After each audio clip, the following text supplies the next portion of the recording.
For months, people have been speculating, will 172 be bigger than 170? And I'm here to tell you today, it is 10 times bigger than any one card we have ever seen before. We knew it was going to be the headliner, Takeru versus Rodtang, for the #1 contendership when it comes to the flyweight kickboxing. We knew it was going to be in Japan. We knew there was going to be some Japanese stars on there. We did not know there was going to be so many stars, right? So many champions from one championship, former champions, all the way to shoot boxing world titleists, right? There is enormous amount of talent on this card. So we knew Takeru Sagawa was going to be facing Rodtang for a long time, and I'm going to do a more in-depth breakdown on who I think is going to win at a later date, closer towards the card. What we didn't know was that Tawanchai will be moving to kickboxing to fight Masaki Noiri for the interim featherweight kickboxing world title. Both looked amazing in their last fights, both of them taking apart their opponent, Masaki Noiri, dominating Takeru from up close and even breaking his leg and making him stop seizing up his leg. Tawanchai absolutely finishing Superbon in round 2 in extreme fashion, not using a single clinch or elbow during that fight, which made me call for Tawanchai vs Superbon in kickboxing instead. We haven't got it, but we've got a stepping stone towards it. Superbon just being knocked out is going to be out probably until after April, looking at June time. Tawanchai versus Noiri makes a lot of sense for an interim world title to set up that fight against Superbon. Tawanchai beating Superbon 2 times in the past, and Noiri being a former world titleist in multiple different organisations, it makes a lot of sense. The third last fight of the card is Superlek versus Nabil Anane. This is the fight number 2 between these two. Nabil Anane is coming off of his interim bantamweight Muay Thai world title, and he won it against Nico Carrillo, completely derailing the hype train from the King of the North, keeping him on the end of a long cross all night and picking him apart and dropping him with what I said was the knockout of the night, or knockdown of the night, with that right roundhouse. Superlek, on the other hand, has been dominant within Muay Thai and kickboxing, and he has beaten Nabil before by using quick bursts, right, and quick blitzes to get in with punches to the body and kicks to the leg, right. Will he be able to do it for a second time, or will Nabil finally learn how to counter against Superlek's style? The third title fight of the night is going to be Jonathan DiBella versus Same.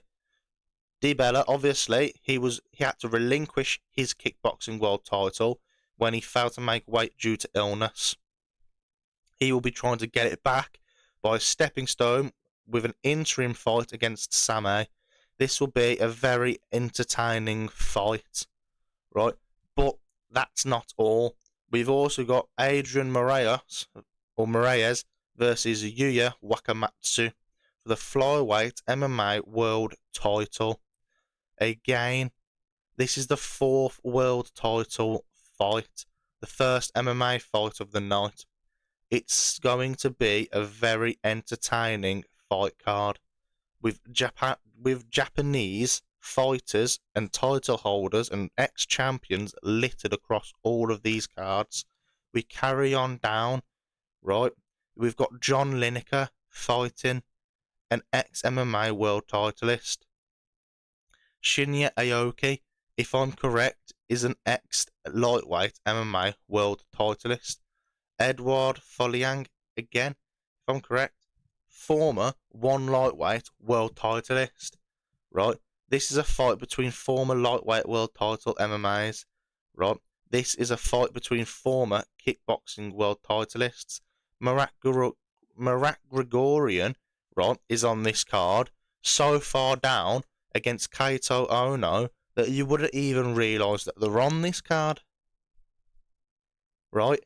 Marat Grigorian has only lost to the likes of Superbon and Chingiz Alazov, 2 of the best kickboxers that has ever been around.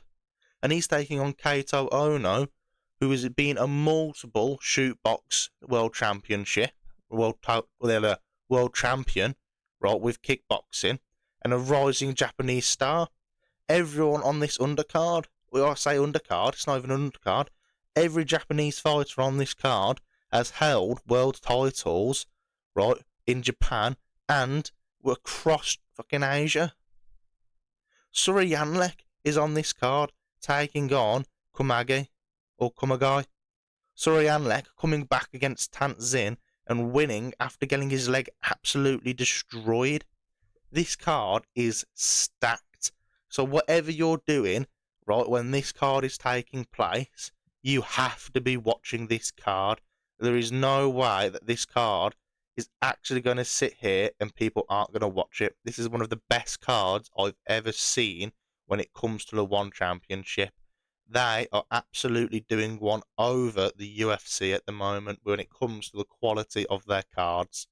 If you compare this card, 1172, to UFC 312, you are going to pick 1172 over it any single day of the week.